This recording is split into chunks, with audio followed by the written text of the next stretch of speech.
Millionaire came desperate for milk. She opened her heart and became the child's mother.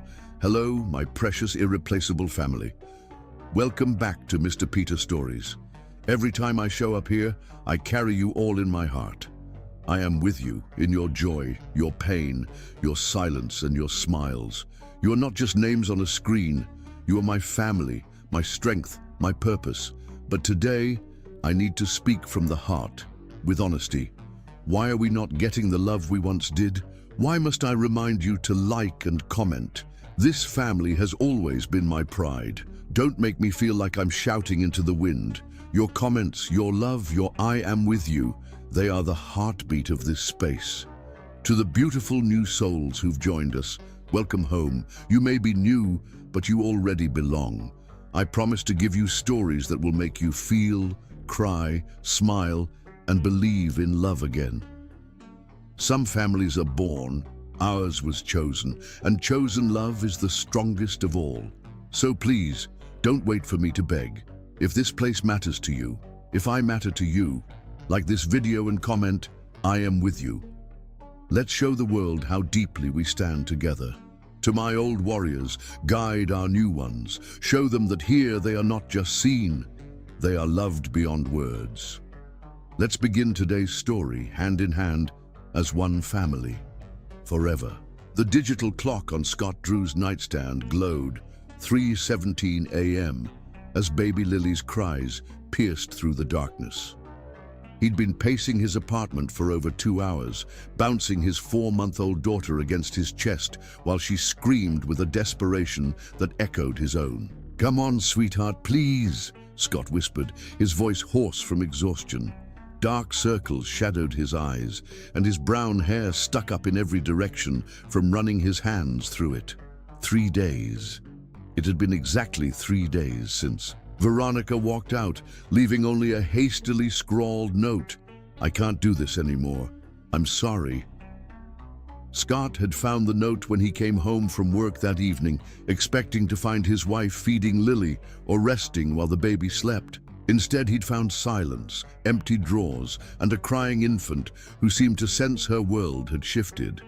Now, staring at the empty formula container, Scott felt panic rising in his chest. The last formula had been mixed at midnight, and every store in his neighborhood was closed until 6 a.m. Lily's cries grew more desperate, her tiny fists beating against his chest as she searched for comfort he couldn't provide. "I'm so sorry, baby girl," he murmured, pressing his lips to her soft head. "Daddy doesn't know what to do."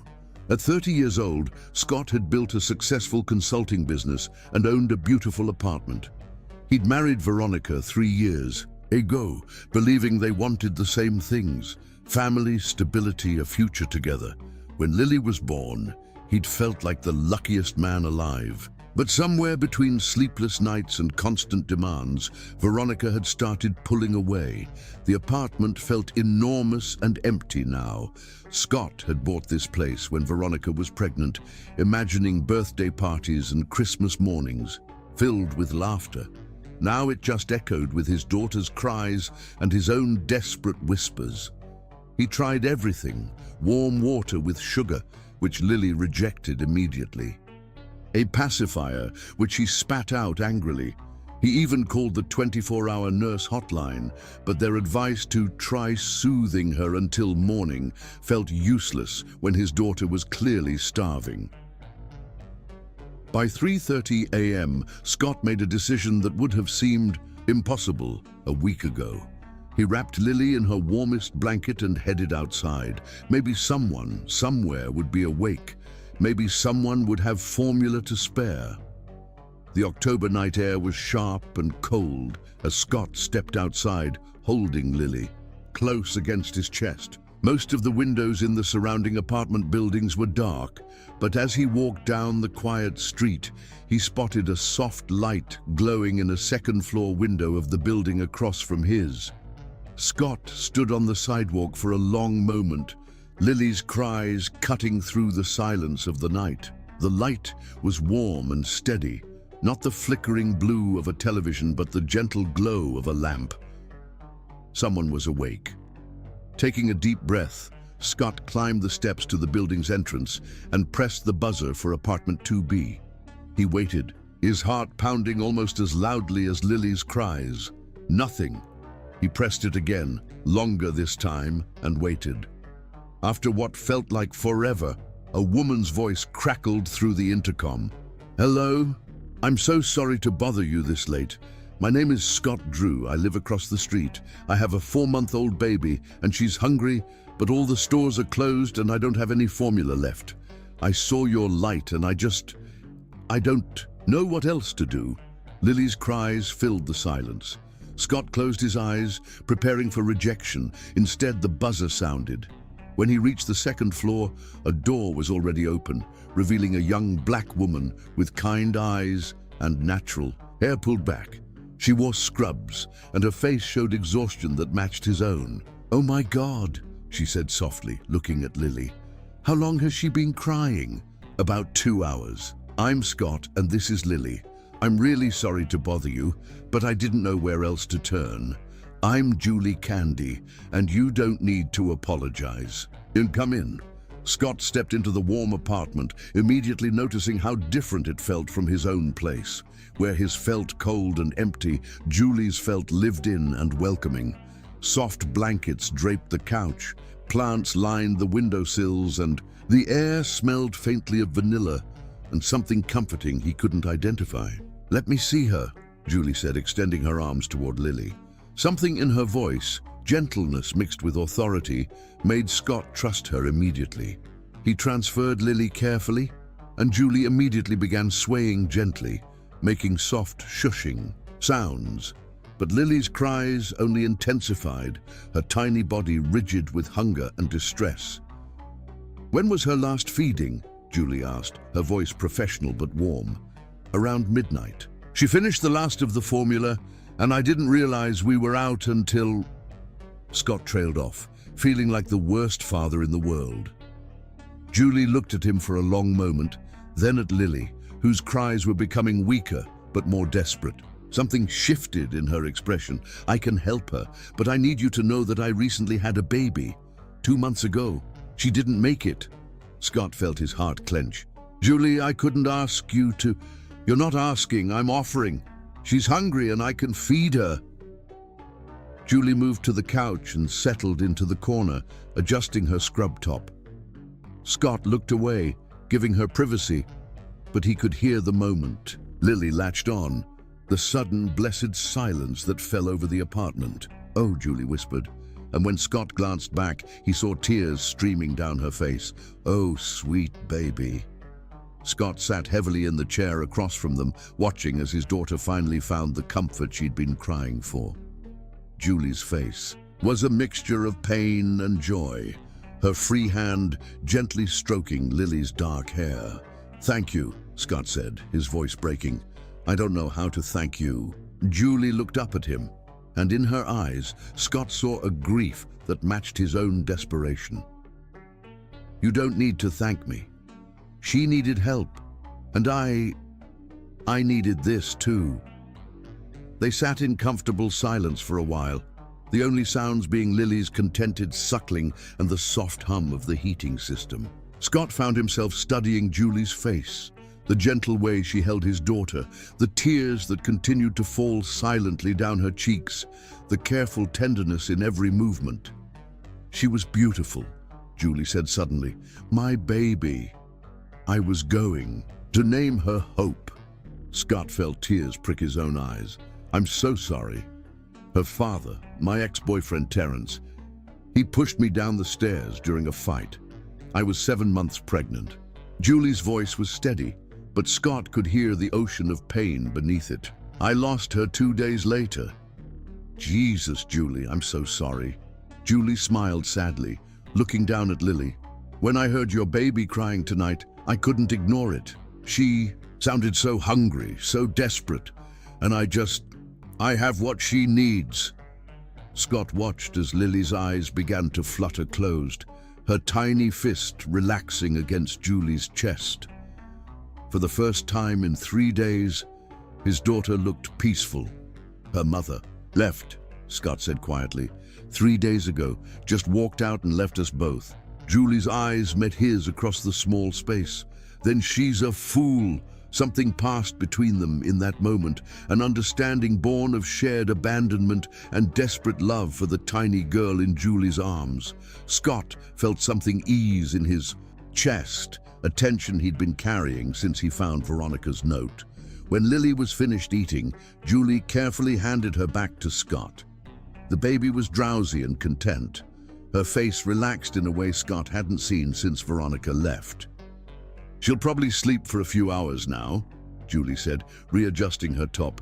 "Long enough for you to get to a store in the morning." Scott stood, cradling his sleeping daughter. "I don't know how to repay you for this." Julie walked them to the door, her movements careful and quiet. "You don't owe me anything, but Scott..." She paused, her hand on the doorknob. "If this happens again, if you need help, my door is always open. I work night shifts at the hospital most of the time, so I'm usually awake anyway." Scott looked into her eyes and saw something he hadn't expected to find on this desperate night. Kindness without conditions, help without strings attached. "Thank you, Julie Candy," he said softly, "for saving us both tonight."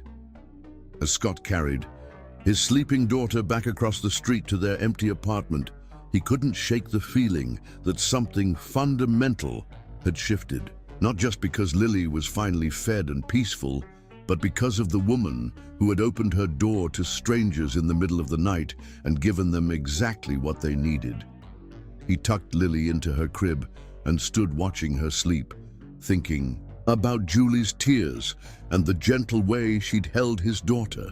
Somewhere across the street, in a warm apartment filled with plants and kindness, a woman was probably crying for the baby she'd lost while giving comfort to the one she'd saved.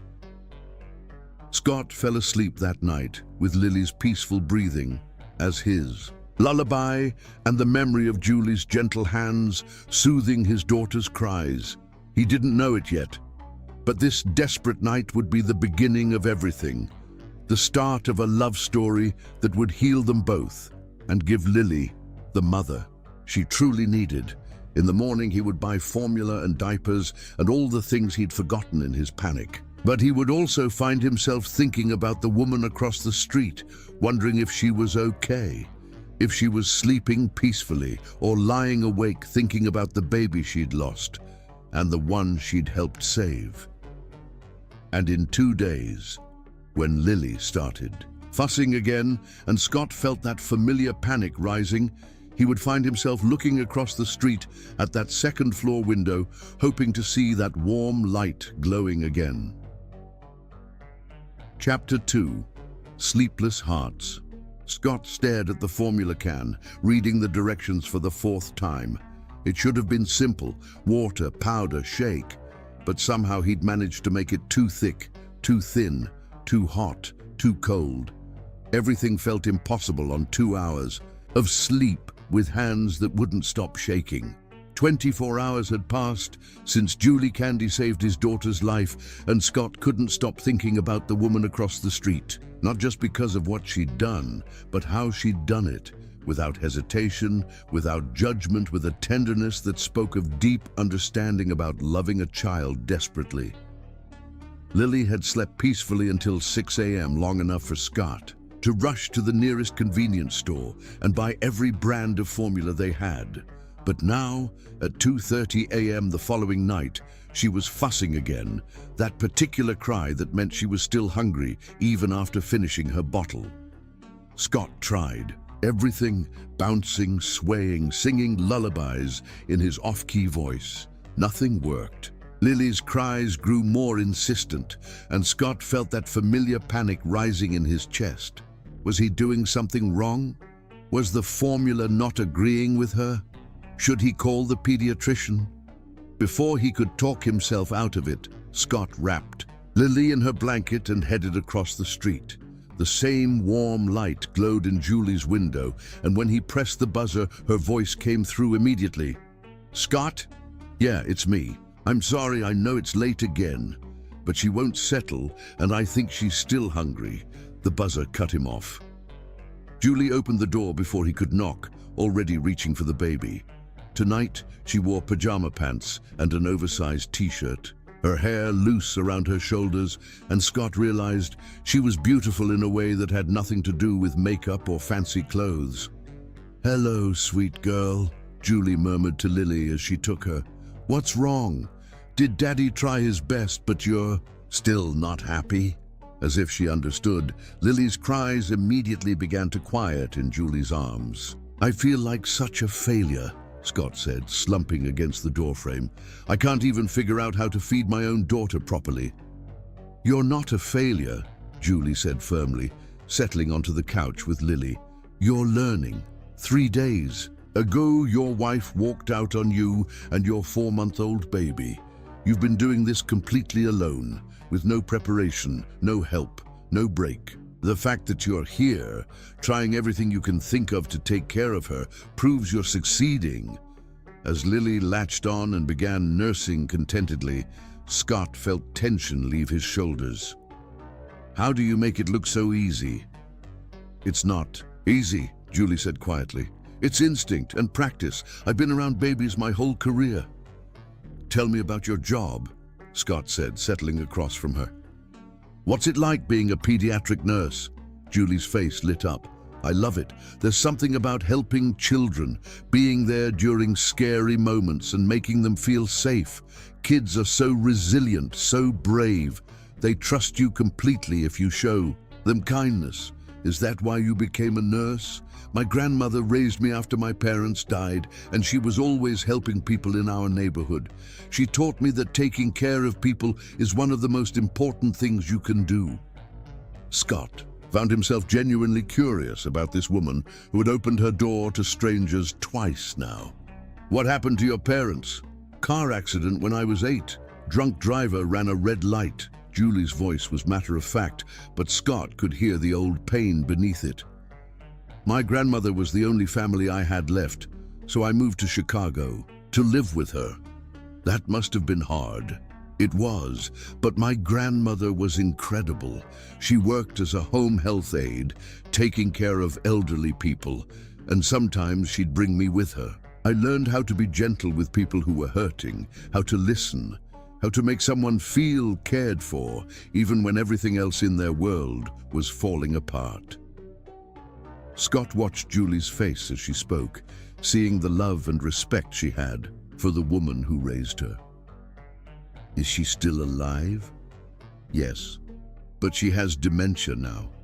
She's in a nursing home in Chicago, and most days she doesn't remember who I am." Julie's voice cracked slightly. "But on her good days, she tells me she's proud of the woman I became." They sat in comfortable silence for a while, both lost in their own thoughts. Scott found himself studying Julie's apartment more carefully. The framed photos of an elderly black woman on the side table, the medical textbooks mixed in with romance novels on the bookshelf, the small, succulent plants lined up on the windowsill. "What about you?" Julie asked eventually. "What do you do when you're not trying to figure out formula ratios?" "I run a consulting business, help companies streamline their operations, improve efficiency. It's not as exciting as saving lives, but it pays well, and I get to solve problems, which I've always enjoyed." "Did you always want to be a father?" Scott considered the question. "I thought I did.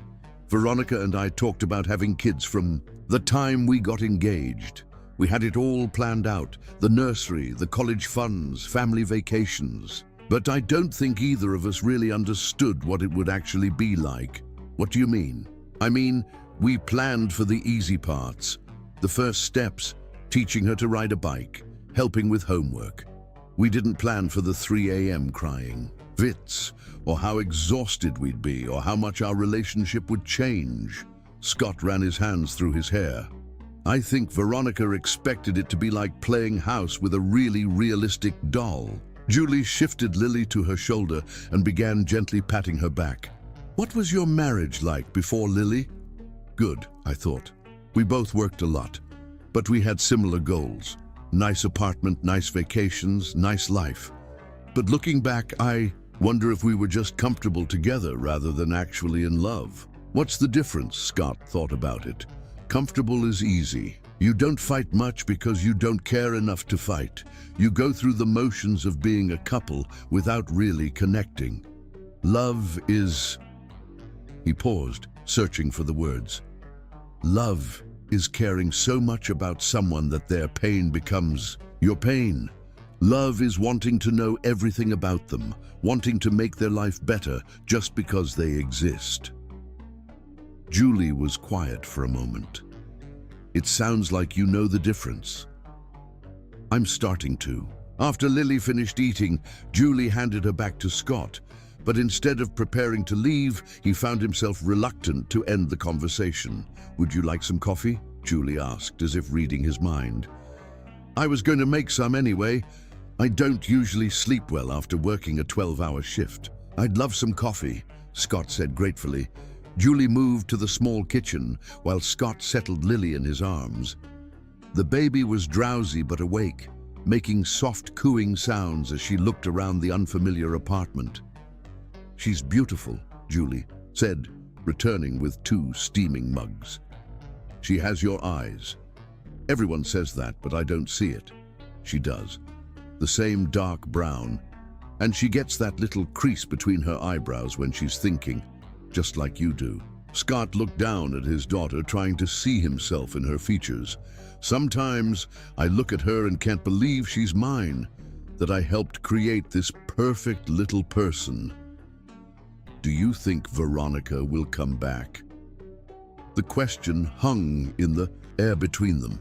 Scott had been trying not to think about it, but late at night when the apartment was quiet, he found himself wondering the same thing. I don't know, he said finally. Part of me hopes she will for Lily's sake. Every child deserves to have their mother in their life. But I don't know if I can forgive her for leaving. Not just leaving me, but leaving Lily. Whatever problems we had as a couple, Lily didn't ask for any of this. Julie curled up in the corner of the couch, her coffee mug cradled in both hands. Can I tell you something? Of course. When I lost hope, Terence said maybe it was for the best. He said we weren't ready to be parents anyway, that losing the baby saved us from making a mistake.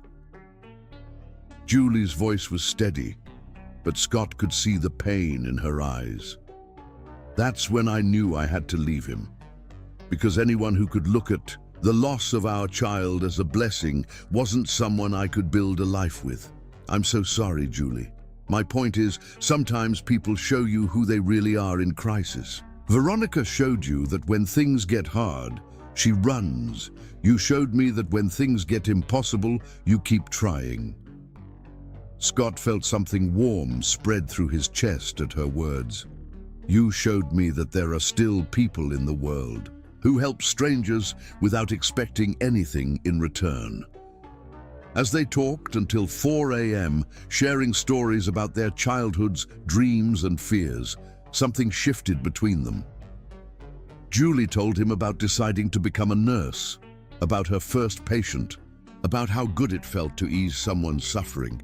Scott told her about building his business from nothing, about the satisfaction of solving complex problems, about how lonely success could be when you had no one to share it with. By the time Scott carried sleeping Lily back to his apartment, what had started as desperate necessity was becoming something else. Friendship maybe, or the beginning of something deeper. Julie, Scott said as they stood at her door, Lily peaceful in his arms. Would it be okay if I gave you my number? Just in case. I mean, if you don't mind being my emergency contact for baby questions.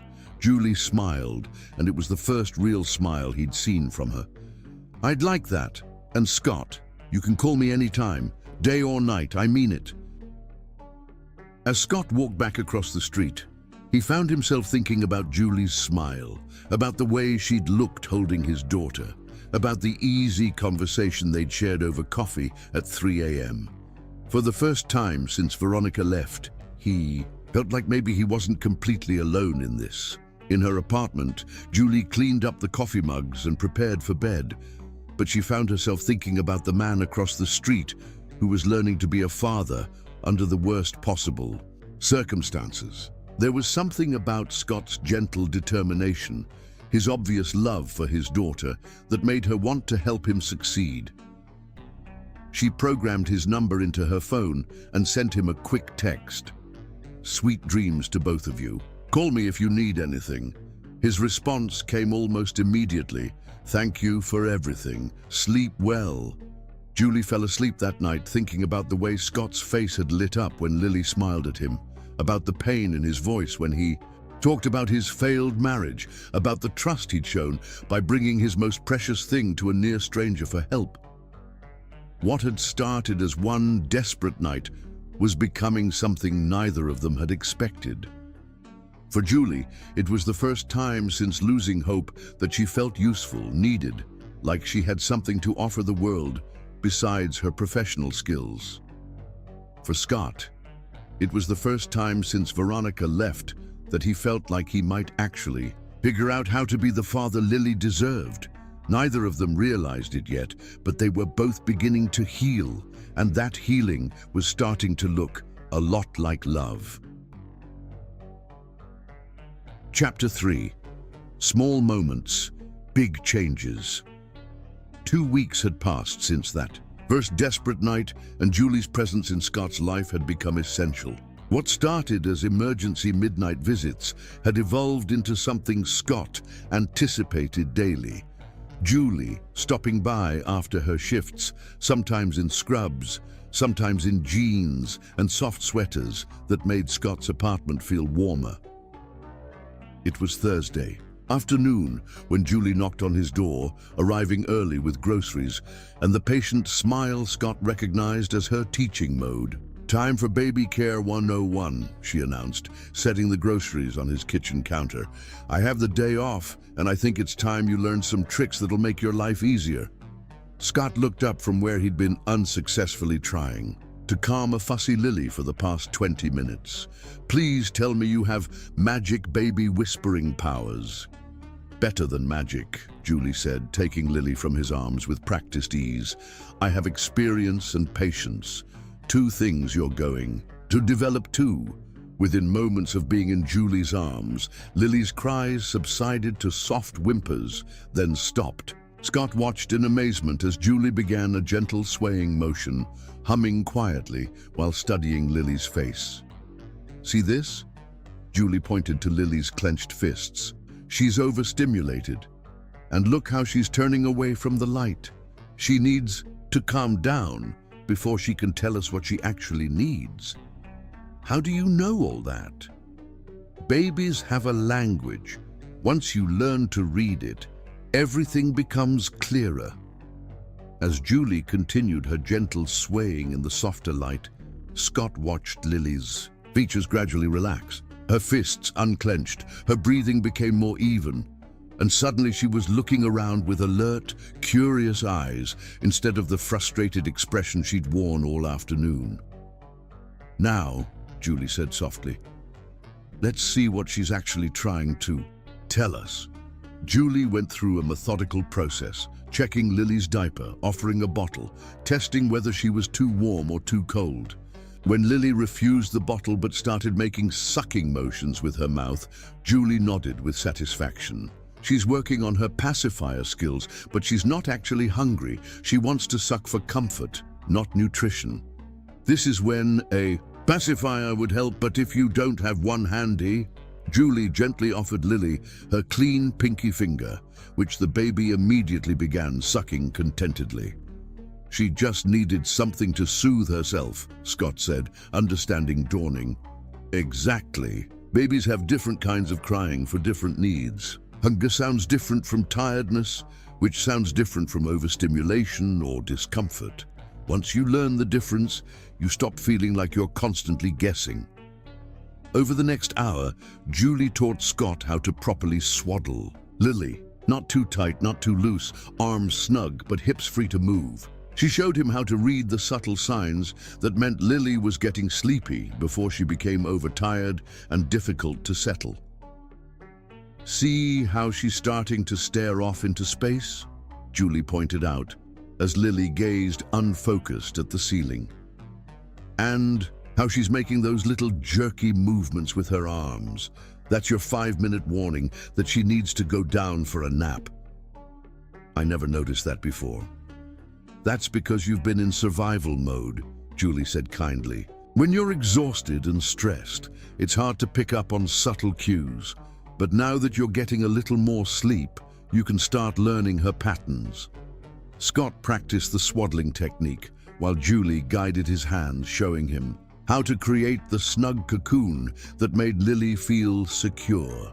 When he finally managed to do it correctly and Lily settled immediately into peaceful sleep, Scott felt a surge of pride that was probably disproportionate to the accomplishment. "I did it," he said, grinning at Julie. "I actually did something right." "You've been doing lots of things right," Julie assured him. "You just haven't given yourself credit for it."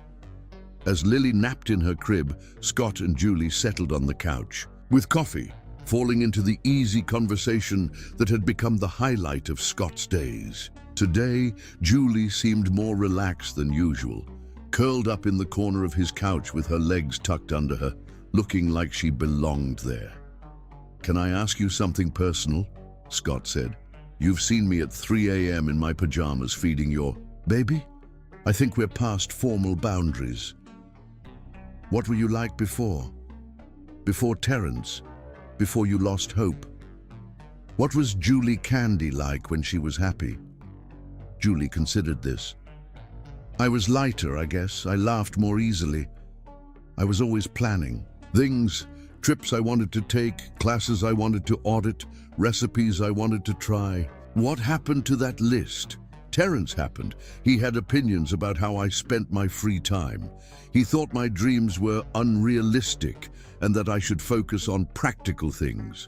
Scott felt familiar anger rise in his chest at the mention of Terrence. What were his goals? Getting promoted at the construction company where he worked, buying a house, having kids who would respect him the way he felt he deserved.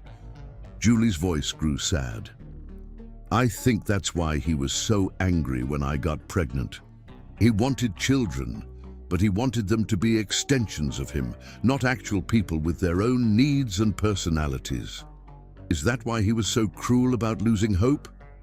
Partly. But I think mostly he was relieved because it meant he didn't have to share my attention. Julie's voice dropped to almost a whisper. "The night I lost her, when the doctors told us she was gone, he said maybe it was a sign that we weren't meant to be parents, that we should focus on us instead." Scott reached over and took her hand without thinking. "I'm sorry. That's unforgivable." "What about you?" Julie asked, clearly wanting to change the subject. What was Scott Drew like when he was happy? Scott thought about it. Ambitious, maybe to a fault. I had this 5-year plan, then a 10-year plan. Everything mapped out. Career milestones, financial goals, when I'd get married, when I'd have kids. I thought if I could just check all the boxes in the right order, I'd automatically be happy. Did it work? For a while, I thought it did. I built my business, made good money, bought the apartment, married the right kind of woman from the right kind of family. But looking back, I think I was just comfortable. I wasn't really happy. I was just successfully executing a plan. When did you realize that? The night Veronica left. I found her note and my first thought wasn't, how could she leave me? It was, how could she leave Lily? That's when I realized that somewhere along the way, I'd stopped thinking of our marriage as a love story and started thinking of it as a business partnership that wasn't working out. Julie squeezed his hand. But you loved Lily immediately. The moment I saw her, Scott confirmed. Even when she was screaming, and I had no idea what I was doing. Even when I felt like I was failing her constantly, I loved her completely. It was the first time in my adult life that I felt something that had nothing to do with plans or goals or what I thought I was supposed to want. That's how I felt about hope, Julie said softly. The moment I found out I was pregnant. Before, I even told Terrence I loved her. I would talk to her when I was alone, tell her about all the things we were going to do together. They sat in comfortable silence, both lost in thoughts of the children who had changed their lives. One who was sleeping peacefully in the next room, one who existed only in memory and dreams. "Julie," Scott said eventually, "what do you want? Now, if you could plan a new life, what would it look like?" Julie was quiet for so long that Scott wondered if he'd asked too personal a question. When she finally spoke, her voice was thoughtful and careful. "I want to feel useful again, not just professionally, but personally. I want to take care of people who appreciate being taken care of. I want to laugh more, worry less. I want to feel like I'm building something instead of just surviving." What kind of something? A family, maybe. A real one, built on choice instead of obligation. People who choose to love each other every day, not because they have to, but because they want to. Scott felt something warm spread through his chest at her words. "That sounds perfect. What about you? What do you want?" Scott looked toward the nursery where Lily was sleeping, then back at Julie, who was watching him with those kind, patient eyes that had become so important to him. "I want to be the kind of father Lily deserves. I want to learn how to read her cues like you do, how to make her feel safe and loved always. And I want—" He paused, suddenly shy about voicing what he was thinking. "I want someone to build that family with, someone who loves Lily like I do, who wants to create something beautiful and real." Their eyes met and held, and Scott felt the air in the room shift with unspoken possibilities. The moment was interrupted by Scott's phone buzzing with a text message. He glanced at it, and his expression darkened. "What is it?" Julie asked. "My brother James. He says my mother wants to meet the woman who's been helping with Lily." Scott set the phone aside with a grimace. "I've been putting off telling my family about you because I knew they'd have opinions." "What kind of opinions?" "The kind based on assumptions about your motivations rather than actually knowing you," Scott said carefully. Julie understood immediately. "Because I'm black." "Because you're not from their world," Scott corrected, then sighed. "Okay, yes, probably because you're black too. My family isn't openly racist, but they have very specific ideas about who belongs in their social circle." "You want me to meet them?" Scott turned to face her fully. "I want them to see what I see when I look at you. I want them to understand that you're not some random woman I'm paying to babysit. You're the person who saved my life and my daughter's life, who's teaching me how to be a better father, who makes this apartment feel like a home." But I'm afraid they'll be awful to you, and you don't deserve that." Julie considered this for a moment. "Scott, I've dealt with people's assumptions my whole life. I can handle your family.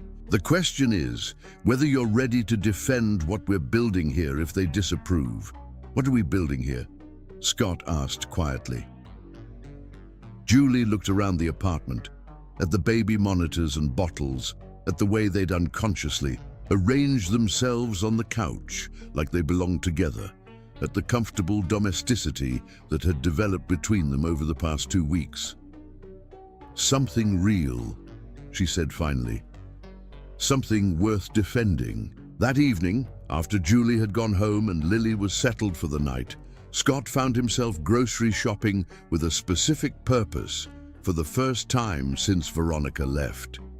He bought the herbal tea Julie mentioned loving, the whole grain bread she preferred, fresh ingredients for the soup she made when she thought he looked tired. As he arranged the items in his kitchen, Scott realized that somewhere between learning to read Lily's cues and sharing coffee at dawn with Julie, he'd stopped thinking about surviving each day and started thinking about building a life. And for the first time since his carefully planned world fell apart, that life looked exactly like something he wanted. Chapter 4. The Truth Unfolds. Scott was folding laundry while Lily played in her bouncy seat when his phone rang. His college friend David hadn't called in months, and Scott almost let it go to voicemail. "Scott, man, I saw something on social media about Veronica that I thought you should know." Scott's hand stilled on the tiny onesie. What about her? She's been posting constantly about her new life and finding herself. Party photos, vacation pictures, quotes about leaving toxic situations. I wouldn't have thought much of it, but she's been posting since October, right after she left you and Lily. Scott sank into his chair, still holding Lily's clothes. What kind of posts? Hold on, let me read you some of these captions. Here's one from 2 weeks ago. 6 months of freedom, and finally learning what it means to put myself first. Sometimes, the hardest decision is the right decision. And this one from last week, living my best life surrounded by people who support my journey, no more walking on eggshells or pretending to be someone I'm not. Scott felt something cold settle in his stomach. She's been posting this stuff for months, since October 8th. The first post is a selfie at some beach resort with the caption, "New chapter begins now, finally free from negativity and ready to focus on my own happiness." October 8th, Scott. Repeated numbly, "That's 2 days after she left us. Scott, I'm really sorry, man. I just thought you should know." Especially because she's been getting a lot of supportive comments from people who don't know the full story. After David hung up, Scott opened Instagram and searched for Veronica's profile. What he found made his blood run cold. Photo after photo of Veronica living it up. Poolside drinks, expensive dinners, shopping trips, spa days, all posted while he'd struggled alone with a newborn, all with captions about self-care and leaving toxic relationships. The comments were worse. Dozens of people congratulating her on her brave decision, telling her she deserved happiness. Friends from their social circle that Scott hadn't heard from since she left, all supporting Veronica's narrative of escaping something bad. Scott's hands were shaking as he scrolled through months of posts. Here was Halloween. Veronica as a fairy, surrounded by friends, captioned, "First Halloween in years, where I get to be exactly who I want to be." On that same night, Scott had been home alone with sick Lily. Here was Thanksgiving, a beautifully set restaurant table captioned, "Grateful for new beginnings and the courage to walk away from what wasn't serving me." Scott had spent Thanksgiving microwaving frozen dinners because he hadn't figured out how to cook while managing an infant. The most recent post was from 3 days ago, Veronica getting a pedicure, captioned, "Self-Care Sunday, learning to love myself first after years of giving everything to someone who didn't appreciate it." Scott set his phone down with shaking hands and looked at Lily, who was babbling happily at her toy elephant. While their daughter had been learning to smile, learning to roll over, fighting through her first illness, Veronica had been rewriting their entire marriage as a story of her liberation from some kind of prison. The worst part wasn't even the posts themselves. It was the realization that Veronica had been planning this narrative from the beginning, the way she'd framed her departure as heroic self-preservation rather than abandonment, the way she'd positioned herself as the victim, while Scott had been desperately trying to figure out how to be a single parent. When Julie arrived that evening, she found Scott sitting on his couch staring blankly at the wall while Lily fussed in her bouncy seat. "Hey," Julie said softly, immediately picking up Lily and soothing her with practiced ease. "Rough day?" Scott showed her his phone, pulling up Veronica's Instagram feed. Julie's expression grew darker with each post she scrolled through. "Oh, Scott," she said finally, "this is awful." 6 months, Scott said, his voice hollow. "For 6 months she's been telling the world that leaving us was the best decision she ever made, that I was some kind of toxic husband she had to escape from." Julie settled beside him on the couch with Lily in her arms. "You know that's not true, right? Anyone who's seen you with Lily knows what kind of man you are. But that's just it. Most people haven't seen me with Lily. Our old friends, our social circle, they're all seeing Veronica's version of events. She's controlling the narrative, making herself look like the brave woman who escaped, and me look like I don't even know what." Julie was quiet for a moment, gently bouncing Lily. Scott, there's something I need to tell you too. About Terence. Scott looked at her, seeing pain in her eyes that he recognized. I ran into Sarah Mitchell at the grocery store yesterday. She used to work with me at the hospital before transferring to the ER. She said she'd heard about what happened with Terence and me, and she wanted me to know that he's been... Julie's voice caught. He's been telling people his version of what happened. What do you mean? According to Sarah, Terence has been telling anyone who will listen that I was mentally unstable during our relationship, that I was obsessed with having a baby and became dangerous when things didn't go my way. He's saying that I lost, because I was too emotionally unstable to carry a pregnancy to term. Scott felt rage building in his chest. He's blaming you for losing your baby. It gets worse, Julie said, her voice barely above a whisper. Sarah said he told people that I made up the domestic violence allegations because I couldn't handle him breaking up with me, that I was too crazy to be a mother anyway, and losing the baby was probably for the best. Jesus Christ, Julie. He's been saying this for months, Scott. While I've been going to grief counseling and trying to heal, he's been destroying my reputation and making people think I'm some kind of unstable woman who makes up stories for attention. Scott set his phone aside and turned to face Julie fully. Do people believe him? Some do. Sarah said, a few of our former colleagues have been asking questions about my mental health, whether I should be working with children if I'm that unstable. My supervisor hasn't said anything to me directly, but I've noticed I'm not getting assigned to the cases I used to get. They sat in stunned silence for a moment, both processing the realization that their exes hadn't just abandoned them. They'd actively worked to destroy their reputations and justify their own cruel behavior. They're doing the same thing, Scott said finally. Veronica and Terence, they're both rewriting history to make themselves look like victims and us look like the problems. It's more than that, Julie said, her voice growing stronger with anger. They're not just protecting themselves, they're trying to make sure we can't recover. Veronica's posts aren't just about her new life. They're about painting you as someone she had to escape from. Terence isn't just moving on, he's actively trying to make people think I'm dangerous to be around. Scott felt something click into place. They want us to be alone. They want us to feel like we deserved what happened to us.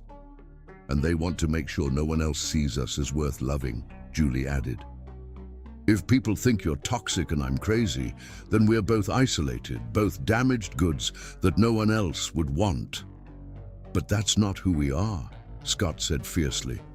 Julie, look at what we've built together. Look at how happy Lily is, how well we work as a team, how much we've helped each other heal. Julie looked down at Lily, who had fallen asleep in her arms, her face peaceful and content. You're right, but Scott, we need to be prepared for the fact that their lies might catch up with us. If Veronica ever decides she wants Lily back, she's been building a case for months that you were an unfit husband. And if anyone in my professional circle believes what Terence has been saying, then we fight back, Scott said without hesitation. We tell the truth. We document everything. How well Lily is doing, what kind of parents we are together, the lies they've been spreading. What if no one believes us? What if their stories are already too established? Scott reached over and took Julie's free hand. Then we prove them wrong by living well, by being the family we know we can be, by showing everyone that what we have is real and good and worth fighting for. Julie squeezed his hand. I'm scared, Scott. What if Veronica comes back and uses her post to make it look like you drove her away? What if people at the hospital start questioning my fitness to work with children? Then we'll deal with it together, Scott said firmly. Julie, I don't care what lies they've told or what narratives they've created. I know who you are. Lily knows who you are, and if other people can't see it, that's their loss. How can you be so sure? Scott looked at this woman who had saved his daughter's life, who had taught him how to be a father, who had turned his empty apartment into a home. Because I see you every day. I see how gentle you are with Lily, how patient you are with me when I'm learning something new, how you put our needs before your own without even thinking about it. I see someone who chooses love over and over again, even after being hurt. Julie felt tears spring to her eyes. I see the same thing in you. When I watch you with Lily, when I see how hard you try to be the father she deserves, when you defend me against people who don't even know me, I see someone worth fighting for. Then that's what we do, Scott said. We fight for this. For us, for Lily, for the family we're building, and we don't let their lies define us. That night, after Julie had gone home and Lily was sleeping peacefully, Scott made a decision. He screenshotted every one of Veronica's posts, documenting the timeline of her liberation narrative. If she ever tried to come back and claim she'd left for legitimate reasons, he would have proof that she'd been celebrating her departure from day one. Across the street, Julie was doing the same thing, calling Sarah back to get exact quotes of what Terence had been saying, documenting the timeline of his lies, preparing to defend herself against accusations she'd hoped she'd never have to face. Both of them were angry, hurt, and scared, but they were also determined. Their exes had tried to destroy them, but instead of breaking them down, the cruelty had shown them what they were fighting for. They were fighting for the quiet mornings when Lily smiled. At both of them, they were fighting for the easy conversations over coffee at dawn. They were fighting for the way they'd learned to work together, to trust each other, to build something beautiful out of the wreckage of their previous lives. And as angry as they were at Veronica and Terence, there was something else growing alongside the rage. Gratitude. Gratitude that they'd been abandoned by people who didn't deserve them, because that abandonment had led them to each other. Sometimes the worst thing that happens to you turns out to be the best thing that could have happened. Sometimes you have to lose everything to find what you actually need, and what Scott and Julie needed was each other. Chapter 5. Falling Without Fear. The call came at 11:30 p.m., just as Scott was drifting off to sleep. Lily had been fussy all evening, refusing her, bottle and crying whenever he tried to put her down. When he checked her temperature, the thermometer read 101.8 degrees. Scott's hands shook as he dialed Julie's number, panic rising in his chest. Julie? I'm sorry to call so late, but Lily has a fever and she won't eat, and I don't know what to do. I'm coming over, Julie said immediately, already moving around her apartment. How high is the fever? 101.8. She's been crying for hours and she feels so hot. Give her some infant Tylenol if you have it and try to keep her comfortable. I'll be there in 5 minutes. Julie arrived in pajamas with a medical bag and focused concern that immediately made Scott feel less alone.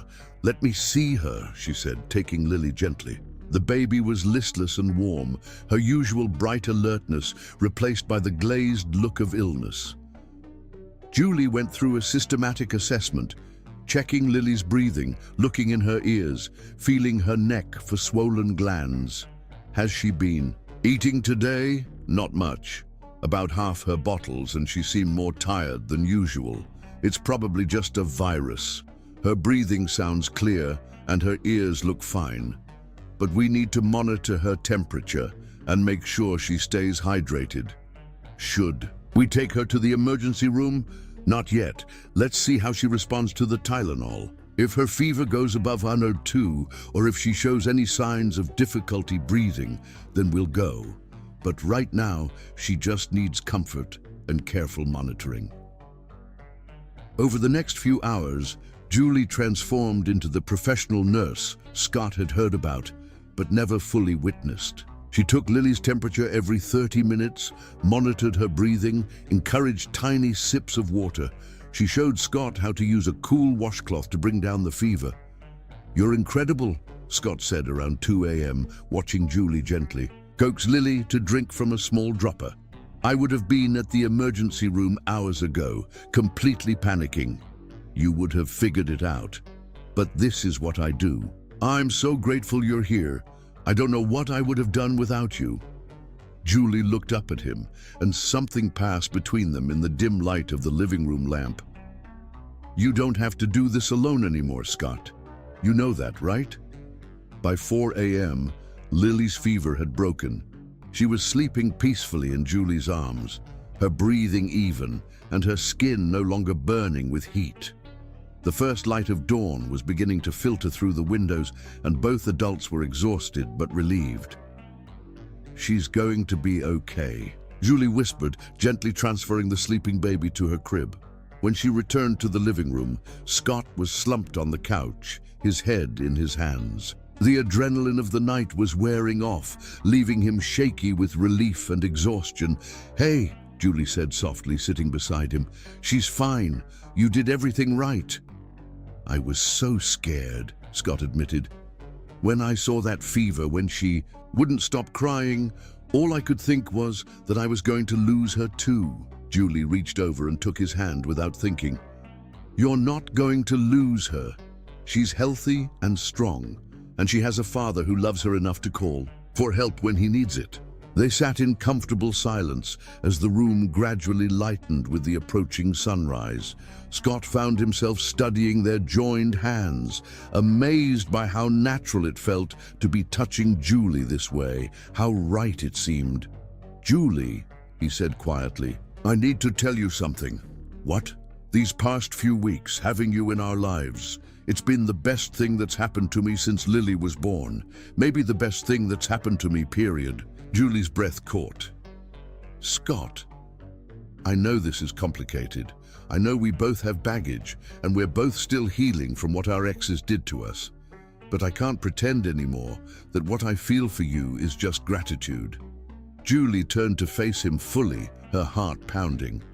"What do you feel?" Scott looked into her eyes, seeing kindness and intelligence and a beauty that had nothing to do with her features and everything to do with who she was as a person. "I feel like I'm falling in love with you," he said simply. "And it terrifies me, but it also feels like the most natural thing in the world." Julie felt tears spring to her eyes. "Scott, You don't have to say anything," Scott said quickly. "I just needed you to know. I needed to be honest about what's happening here. No, I do need to say something," Julie said, her voice barely above a whisper. "Because I'm falling in love with you too." The words hung in the air between them, heavy with possibility and fear. Scott searched Julie's face, seeing the same mixture of hope and terror that he felt in his own chest. "What do we do now?" he asked. Instead of answering with words, Julie leaned toward him slowly, giving him time to pull away if he wanted to. But Scott didn't pull away. He met her halfway, and when their lips touched, it felt like everything in the world suddenly made sense. The kiss was soft and tentative at first, both of them afraid of this new territory they were entering. But as Julie's hand found the back of Scott's neck and he pulled her closer, the kiss deepened into something that spoke of months of suppressed longing and the promise of a future neither of them had dared to imagine. When they finally broke apart, both were breathing hard. "Wow," Julie whispered. "Yeah," Scott agreed, resting his forehead against hers. "Wow." But then suddenly, Julie pulled back, her expression changing to one of fear. "We can't do this," she said, standing up abruptly and moving away from the couch. "Julie, what's wrong? This is wrong. We can't do this to Lily." Scott stood and moved toward her, confused. "Do what to Lily? Get involved romantically when she's already attached to me. What happens when this doesn't work out? What happens when you realize that you're just grateful to me for helping, not actually in love with me? What happens when I mess this up the way I mess everything up?" "Julie, you don't mess everything up." "Yes, I do." Julie's voice was rising, and she immediately lowered it, conscious of Lily sleeping in the next room. "I drove Terrence away by wanting too much, by being too needy, by trying to turn our relationship into something it wasn't. What if I do the same thing with you?" Scott felt his heart breaking at the pain in her voice. Julie, what you had with Terence wasn't real. He was an abuser who convinced you that his cruelty was your fault. But what if he was right about me? What if I am too much, too clingy, too desperate for a family? Stop, Scott said firmly, moving to stand in front of her. Julie, look at me. Reluctantly, she met his eyes. You are not too much. You are not a clingy or desperate. You're kind and generous and loving, and any man who can't see that is an idiot. But Scott, what if we try this and it ruins everything? What if we destroy what we have for something that might not even be real? Scott took her hands gently. What we have right now, this friendship, this partnership in taking care of Lily, that's real. And what I feel for you goes way beyond gratitude. I'm not falling in love with you because you've helped me. I'm falling in love with you because of who you are. How can you be sure? Because I love the way you sing to Lily when you think no one is listening. I love how you scrunch your nose when you're concentrating on something difficult. I love that you bring me soup when I look tired, and that you've memorized exactly how I like my coffee. I love that you're brave enough to open your door to strangers at 3 a.m. and gentle enough to soothe a sick baby for hours without complaint. Julie felt fresh tears spilling down her cheeks. I'm scared, Scott.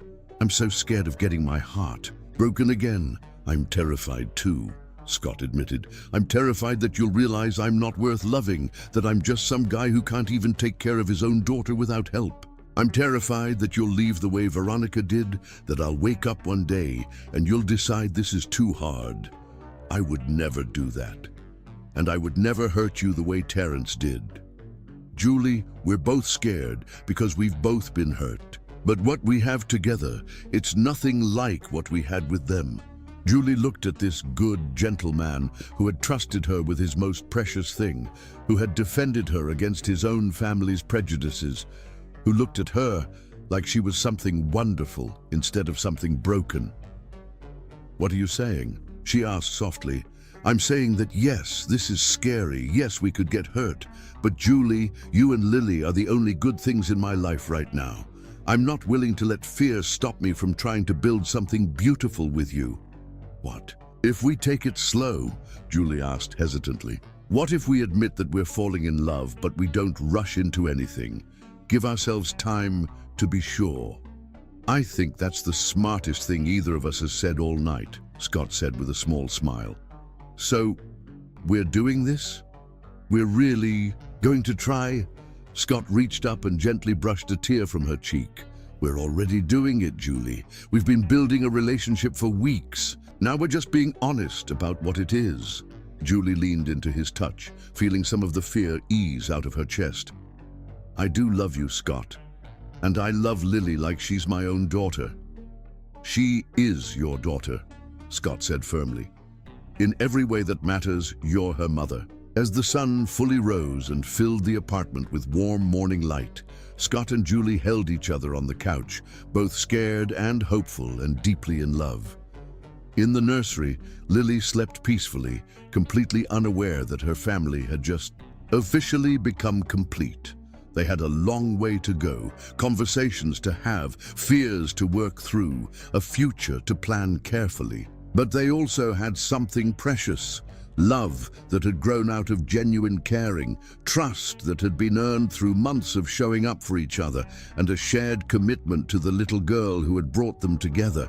It wasn't the way either of them had planned to find love. But sometimes the best things come when you're not looking for them.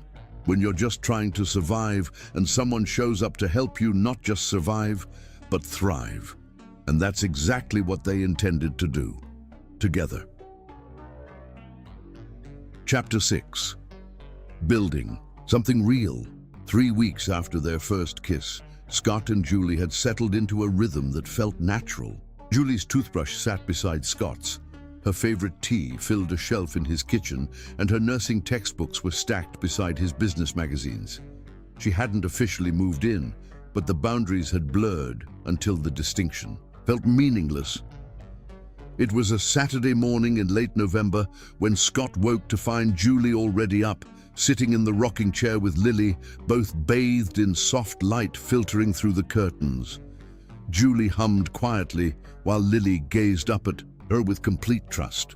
"Good morning, beautiful girls," Scott said softly from the doorway. Julie looked up with a smile that still made his heart skip a beat. "Someone was up early and decided she wanted to watch the sunrise with Mama." The word slipped out naturally, as it had been doing more and more often. Lily had started reaching for Julie whenever she was upset, calling out "Mama, Ma" in her baby babble when Julie left the room. It was clear who she considered her mother, regardless of biology. "What do my girls want to do today?" Scott asked, coming to kiss Julie's forehead and stroke Lily's soft cheek. "Actually," Julie said, her eyes lighting up with excitement, "I had an idea. The weather is supposed to be beautiful today. Maybe our last warm day before winter, really.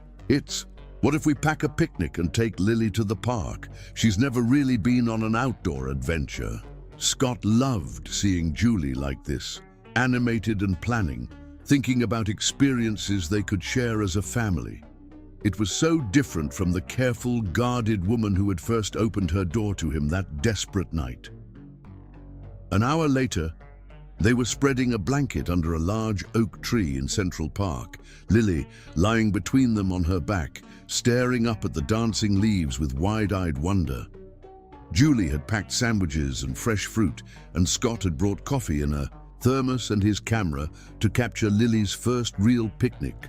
"Look at her face," Julie laughed, pointing to Lily's expression of complete amazement as a squirrel ran across the grass nearby. "She's like a little scientist, trying to figure out this whole new world." Scott snapped a photo of both of them, Julie pointing excitedly at the squirrel, while Lily tracked its movement with serious concentration. In the picture, they looked like what they were, a mother sharing her child's first discoveries. "Julie," Scott said, setting down his camera, "can I ask you something?" "Of course. Do you ever think about having more children? I mean, after everything that happened with Hope." Julie was quiet for a moment, watching Lily grab at the sunlight filtering through the leaves.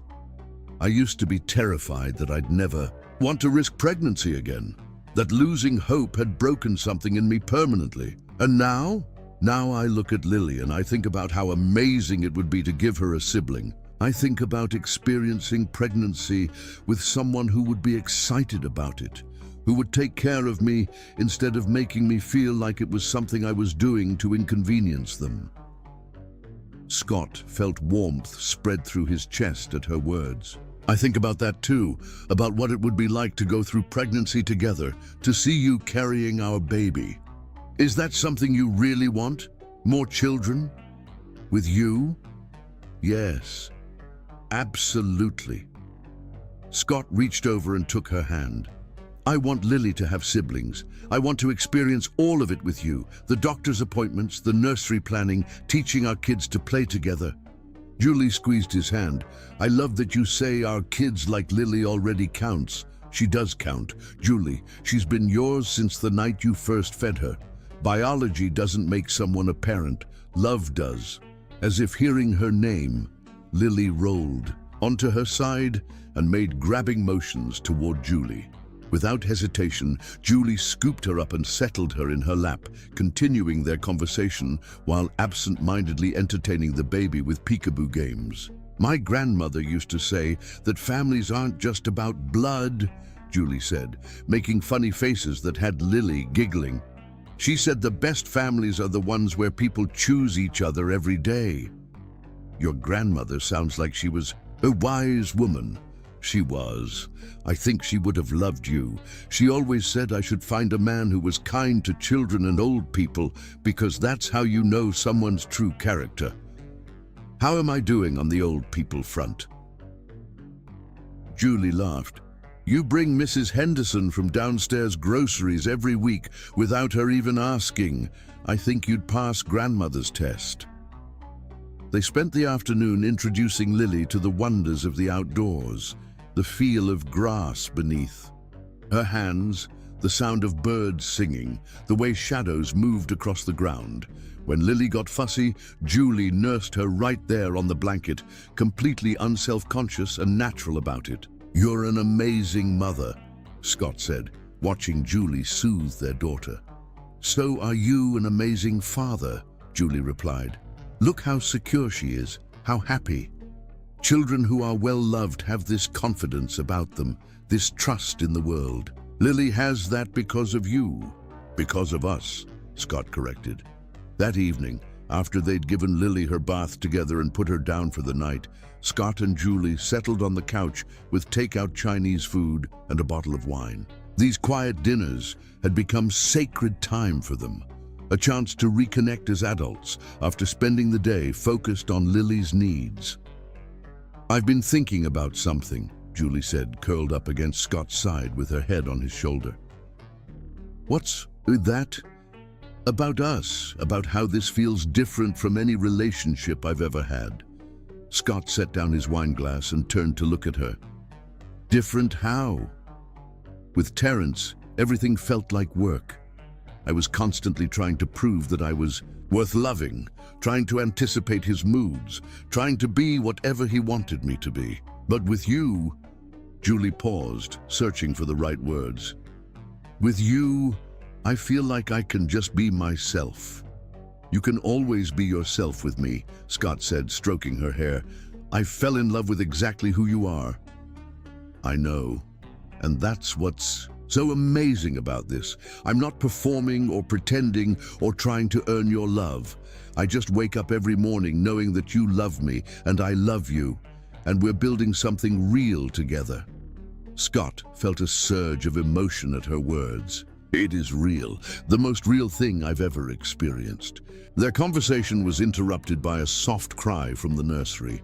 Not distressed, just Lily's way of letting them know she was awake and wanted attention.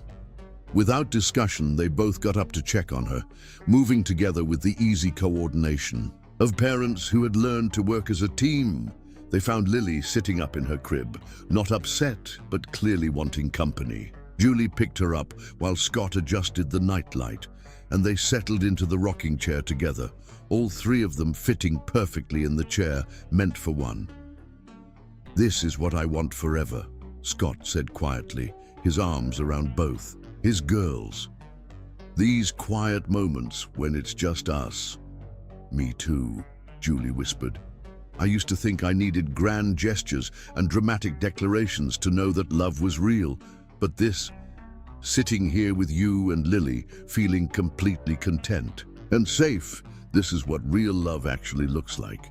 As if agreeing with them, Lily made soft, happy baby sounds and settled more comfortably against Julie's chest.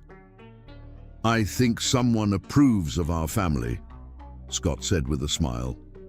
"Speaking of our family," Julie said, her voice growing slightly nervous, "I need to tell you something." "What is it?" "I got a call from my supervisor at the hospital today. There's been some gossip about my relationship with you, and she wanted to hear my side of the story." Scott felt tension creep into his shoulders. "What kind of gossip?" "Apparently someone, and I have a pretty good idea who, has been suggesting that I'm in a relationship with a patient's father for financial gain. That I'm taking advantage of a vulnerable single father. That's ridiculous. Anyone who's seen us together knows." "I know it's ridiculous," Julie interrupted. "And my supervisor knows it too. She just wanted to make sure I was aware of what people were saying so I could address it if necessary."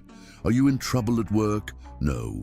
She actually said she's impressed with how professional I've been about the whole situation and that she's seen how much Lily has thrived under my care."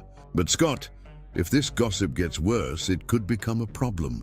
Scott pulled Julie and Lily closer. "Then we deal with it, together.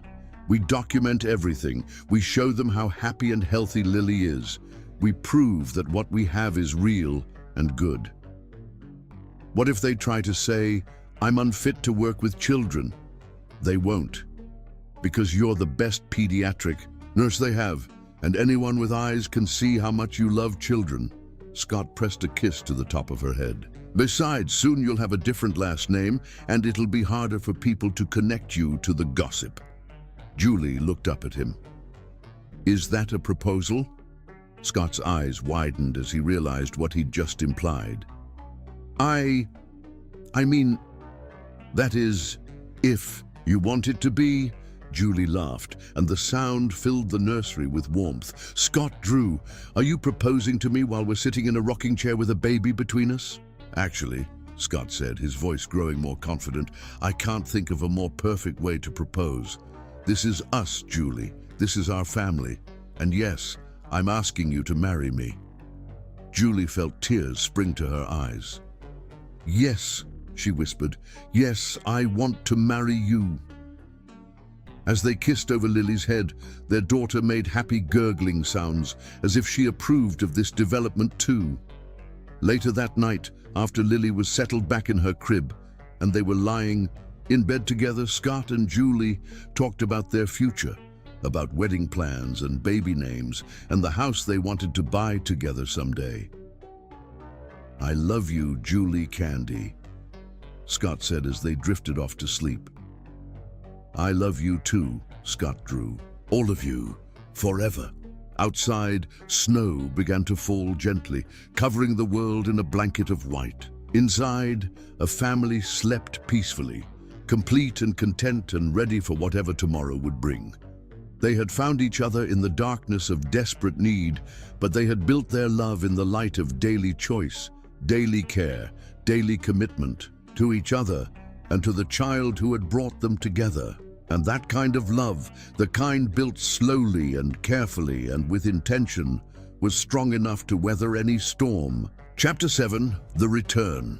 Scott was making coffee while Julie fed Lily breakfast when the knock came. It was 9 a.m. on a Tuesday, too early for visitors. When he looked through the peephole, his blood turned cold. Veronica stood in the hallway, looking, thinner than he remembered, her blonde hair showing dark roots. She wore an expensive coat that had seen better days and shifted nervously from foot to foot. Scott, Julie called from the kitchen, hearing him freeze. Who is it? It's Veronica, he said quietly, shock and anger tightening his voice. Julie appeared in the doorway with Lily in her arms, the baby happily gumming a piece of banana. Your ex-wife, Veronica? The one and only. Scott looked through the peephole again, part of him hoping she would just disappear. What do I do? Open the door, Julie said firmly. Let's see what she wants. Scott stared at her. Are you sure? Scott, she's going to find a way to see Lily eventually. It's better if we control the circumstances. Julie's voice was calm, but Scott could see the tension in her shoulders. Besides, I want to meet the woman who walked away from all this. Scott took a deep breath and opened the door. Veronica looked up at him with eyes that were red-rimmed and desperate. Hello, Scott, she said, her voice smaller than he remembered. Can I come in? What do you want, Veronica? I want to see my daughter. I want to talk about coming home. Scott felt anger surge through him. Coming home? You don't have a home here anymore. Please, Scott, just give me 5 minutes. Against his better judgment, Scott stepped aside. Veronica's eyes immediately went to Julie and Lily, and her face crumpled when she saw her daughter, now 10 months old, contentedly eating breakfast in another woman's arms. She's so big, Veronica whispered. She looks so different. That happens when you abandon a baby for 6 months, Scott said coldly. They grow up. I didn't abandon her. I was sick, Scott. I had postpartum depression, and I didn't know how to handle it. Really? Because your Instagram tells a very different story. Veronica's face flushed. That wasn't... I was trying to convince myself I'd made the right decision, but I was wrong, Scott. I want to come home. I want us to be a family again. We are a family. Just not the one you left.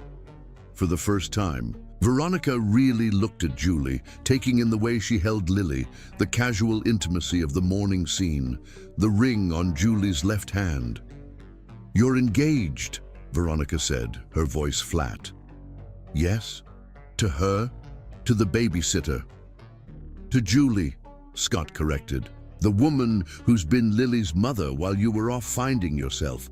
Veronica's composure cracked. "She's not Lily's mother. I'm Lily's mother." Julie spoke for the first time since Veronica arrived, her voice gentle but firm. "Being a mother is about more than giving birth, Veronica. It's about showing up every day, learning what she needs, being there when she's sick or scared or hungry. And who are you to tell me about being a mother?" Veronica snapped. "You're just some nurse who what?" Julie interrupted, her voice still calm. "Who fed your starving daughter when you weren't here? Who taught her to eat solid foods and held her through her first illness? Who gets up with her at night and knows exactly how she likes to be comforted?" Veronica stared at Julie, then at Lily, who was watching the conversation with the serious expression she wore when adults were talking in tense voices. "I want to hold her," Veronica said suddenly. "I want to hold my daughter." Scott started to object, but Julie surprised him by nodding. "Of course, she should know who you are." Julie stood and gently transferred Lily to Veronica's arms. For a moment, nobody breathed. Then Lily took one look at the stranger holding her and began to cry. Not the fussy crying of a tired or hungry baby, but the deep, distressed wails of a child who didn't recognize the person holding her and wanted to get back to safety. "Shh, baby, it's okay," Veronica said desperately, bouncing Lily awkwardly. "It's mommy, it's your mommy." But Lily's cries only intensified. She arched her back, pushing away from Veronica, her face red with distress as she reached her arms toward Julie. "She doesn't know me," Veronica said, her own voice breaking. "My own daughter doesn't know me." Julie gently took Lily back, and the baby immediately stopped crying, burying her face in Julie's neck with obvious relief. "Mama," Lily said clearly, patting Julie's cheek. "Mama." The word hung in the air like a physical blow. Veronica staggered backward as if she'd been slapped. "She calls her mama," Veronica whispered. "She calls another woman mama." "Because Julie is her mama," Scott said quietly. "In every way that matters." Veronica sank into the nearest chair, her face in her hands. "I've lost her. I've lost my own daughter." "You lost her the night you walked out," Scott said, but his voice had lost some of its edge. Despite everything, seeing Veronica's pain was hard. "Julie didn't take her from you. You gave her away." "I can fight this," Veronica said suddenly, looking up with desperate determination. "I can get a lawyer. She's my biological daughter. I have rights." "Do you?" Julie asked gently. "Because from where I'm standing, it looks like you gave up those rights when you abandoned her." "I didn't abandon her," Veronica said, but the words sounded hollow even to her. "I was sick." "Then where are your medical records?" Scott asked. "Where's the proof of this therapy you supposedly got? Where's any evidence that you left for health reasons rather than because you decided you didn't want to be a mother?" Veronica was quiet for a long moment, her eyes fixed on Lily, who was now playing with Julie's necklace and babbling happily. "I made a mistake," she said finally. "I was overwhelmed and scared, and I thought maybe I wasn't cut out for motherhood. But I've realized I was wrong. I want to try again." "It doesn't work that way," Julie said softly. "You can't. Just try again when it comes to a child's attachment and security. Look at her, Veronica. Really look at her. She's happy, healthy, thriving. She knows who her family is." "I could learn," Veronica said desperately. "I could be a good mother if you gave me a chance." "You had a chance," Scott said. "You had the first 4 months of her life and you checked out. You had 6 months to call or write or show any interest in her well-being, and instead you posted pictures of yourself partying." Veronica stood up abruptly. "This isn't over, Scott. She's my daughter, and I'm going to fight for her." "Then you'll lose," Julie said calmly, "because any judge who looks at the evidence will see what we see. that Lily belongs with the people who've actually been raising her. We'll see about that, Veronica said, heading for the door, but she stopped and turned back, her eyes filled with tears. I did love her, you know. I do love her. Then prove it by walking away, Julie said gently.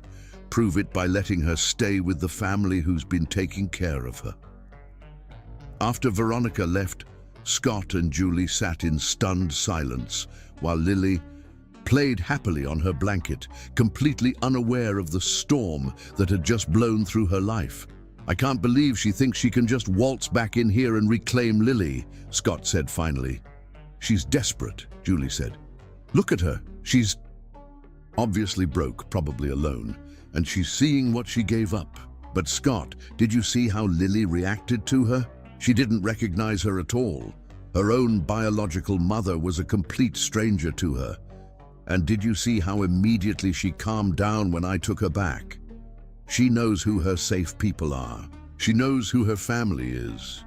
Scott reached over and took Julie's hand. Are you okay? I know that must have been hard for you, seeing her claim to be Lily's mother. Actually, it wasn't hard at all, Julie said, surprising him.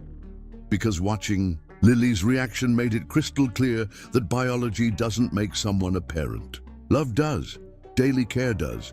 Being there when they need you does. She's going to try to fight us in court, Scott said. She's going to claim parental rights. Let her try, Julie said firmly. We have 6 months of documentation showing Lily's development, her happiness, her attachment to us. We have evidence of Veronica's abandonment and her celebration of leaving. Any reasonable judge will see that taking Lily away from the only family she's ever known would be traumatic for her. Scott pulled Julie closer, and she shifted so they were both watching Lily play.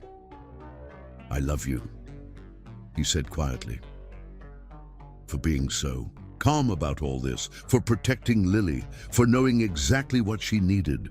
I love you too, and I love her. Julie reached down to stroke Lily's hair. She's ours, Scott, not because a court says so, but because she chose us and we chose her.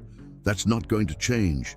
As if she understood, Lily looked up at them and smiled her biggest smile, clapping her hands together with delight. Mama, Dada, she said clearly, reaching for both of them. Scott and Julie looked at each other and laughed, the tension of Veronica's visit beginning to ease. You hear that? Scott said. Mama and Dada. She knows exactly who her parents are. And we're going to make sure she gets to keep them, Julie said firmly. Whatever legal battle lay ahead, they would face it together, because they were a family in every way that mattered, and no one, not even Veronica, could change that. Chapter 8. Fighting for Love. The legal papers arrived 3 days later, delivered by a grim-faced process server. Scott stared at the custody petition with growing disbelief. She's claiming I was emotionally abusive during our marriage, he said, reading to Julie. That she left because she feared for her safety and Lily's safety. She's saying she stayed away because she was afraid I would hurt them if she tried to return. Julie looked up from helping Lily stack blocks. She's rewriting history completely. It gets worse. She's claiming you're an unstable woman who preyed upon a vulnerable single father, and that our relationship creates an inappropriate environment for a child. A power dynamic. Julie's voice rose in disbelief. I was helping a hungry baby. For free. What power dynamic? Scott continued reading, his voice growing tighter with each word. She's requesting full custody of Lily, claiming that my hasty engagement to a near stranger shows poor judgment and creates an unstable environment for a child. A near stranger, Julie repeated flatly. We've been together for 6 months. She knew me for 3 years and still didn't know me well enough to stick around when things got hard, Scott said bitterly. The phone rang, interrupting their outraged reading session. It was Scott's lawyer, David Chen, whom Scott had hired the day after Veronica's visit. I've reviewed the petition, David said without preamble. It's weak legally, but she's got a good lawyer who's playing up the emotional aspects. The abandonment is well documented, but she's claiming it was due to mental health issues and fear for her safety. Can she do that? Just claim mental health issues without proof? She's provided some documentation of therapy sessions from 3 months ago. It's not enough to support her claim that she left for medical reasons, but it might be enough to show a judge that she's trying to address her issues. Scott felt his heart sink. What do? We build our case methodically, document everything: Lily's health records, her developmental milestones, evidence of her attachment to both of you. We gather character witnesses, professional references, anything that shows you've provided excellent care for Lily. What about Veronica's social media posts, the ones showing her partying while we were struggling? Those are helpful, but her lawyer will argue they were part of her coping mechanism. Scott, I need to ask you something, and I need you to be completely honest. During your marriage, was there ever any incident that Veronica could twist into? Evidence of abuse? Any arguments that got heated? Any time you raised your voice? Scott thought carefully. We argued, like any couple. But I never raised a hand to her, never threatened her, never did anything that could be construed as abuse. Good. What about Julie's background? Is there anything in her history that Veronica's lawyer could use against her? Scott looked at Julie, who had gone very quiet. Julie lost a baby in a domestic violence situation. Her ex-boyfriend pushed her down the stairs when she was pregnant. That actually works in our favor, David said. It shows she understands the value of protecting children from abusive situations. If anything, it makes her more qualified to recognize and prevent abuse, not less. After they hung up, Scott found Julie standing at the window, holding Lily, and staring out at the street. Hey, he said softly, coming to stand beside her. What are you thinking? I'm thinking about how easy it is for people to twist the truth, Julie said quietly. Veronica abandons her baby, and somehow that becomes your fault and my fault. I survived domestic violence, and somehow that becomes evidence that I'm unstable. Julie, what if the judge believes her, Scott? What if they decide that a biological mother who claims she was mentally ill is better than an adoptive mother who's actually been raising Lily? Scott turned Julie to face him, careful not to jostle Lily, who was dozing in her arms. Then we fight harder. We show them the truth. Julie, any reasonable person who looks at the evidence will see what really happened here. But what if they're not reasonable? What if they see a black woman who stole a white woman's family and decide that's the real story? Scott felt anger surge through him at the ugly possibility Julie was voicing. Then we find a different judge. We appeal. We don't give up. Their conversation was interrupted by the doorbell. Scott opened it to find his mother, Margaret, standing in the hallway with an expression he couldn't read. Mom, what are you doing here? I heard about Veronica's lawsuit, she said, stepping into the apartment. James called me. He heard about it through his lawyer friends. Scott tensed, expecting a lecture about how this wouldn't have happened if he'd married someone more appropriate. Instead, his mother walked directly to Julie and Lily. May I? She asked, extending her arms toward her granddaughter. Julie hesitated for a moment, then gently transferred Lily to Margaret's arms. To everyone's surprise, Lily went willingly, babbling happily at her grandmother. She's beautiful, Margaret said softly, studying Lily's face. She looks so much like you did at this age, Scott. Mom, let me finish, Margaret said firmly. I came here to apologize to both of you. When James first told me about Julie, I made assumptions based on prejudice and fear. I was wrong. Scott stared at his mother in shock. I've been watching Lily since I arrived, Margaret continued. She's happy, healthy, clearly well cared for, and deeply loved. When Julie handed her to me, Lily wasn't afraid because she's secure in her attachments. That doesn't happen by accident. Margaret looked directly at Julie. "You've done an extraordinary job raising this child. Anyone with eyes can see that." Julie felt tears spring to her eyes. "Thank you, Mrs. Drew." "Call me Margaret, dear." "And Julie, I want you to know that if Veronica thinks she's going to waltz back in here and take credit for the family you've built, she's going to have to go through me first." "What do you mean?" Scott asked. "I mean, I'm going to testify on your behalf. I'm going to tell the court exactly what I've observed, that you and Julie are loving, devoted parents who have given Lily everything she needs to thrive." Margaret handed Lily back to Julie and turned to face Scott. "I also need to tell you that Veronica came to see me yesterday." "She what?" "She wanted me to support her custody claim. She told me that Julie had seduced you while you were vulnerable, that she was just a gold digger looking for financial security." "What did you tell her?" Margaret's expression hardened. "I told her that the only person who had abandoned this family was her. I told her that I'd seen Julie with Lily, and I knew real maternal love when I saw it. And I told her that if she continued spreading lies about my son and future daughter-in-law, she would answer to me." Julie felt overwhelming gratitude toward this woman, who had initially seemed like an enemy. "Mom, thank you," Scott said, his voice thick with emotion. "Don't thank me yet," Margaret replied, "because this is going to get ugly before it gets better. Veronica is desperate, and desperate people do terrible things." She was right. Over the next few weeks, Veronica's campaign to discredit Scott and Julie intensified. She posted cryptic messages on social media about fighting for truth and protecting innocent children. She contacted mutual friends, painting herself as a victim who had escaped an abusive marriage only to discover that her ex-husband had moved on with suspicious speed. The most painful attack came through an anonymous blog post that appeared on a local parenting website. The post, clearly written by Veronica, though she didn't sign her name, described Julie as a replacement mother who had taken advantage of a grieving widower's desperation.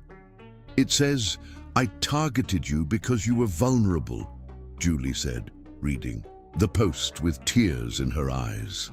"That I used my position as a healthcare provider to manipulate you into a relationship.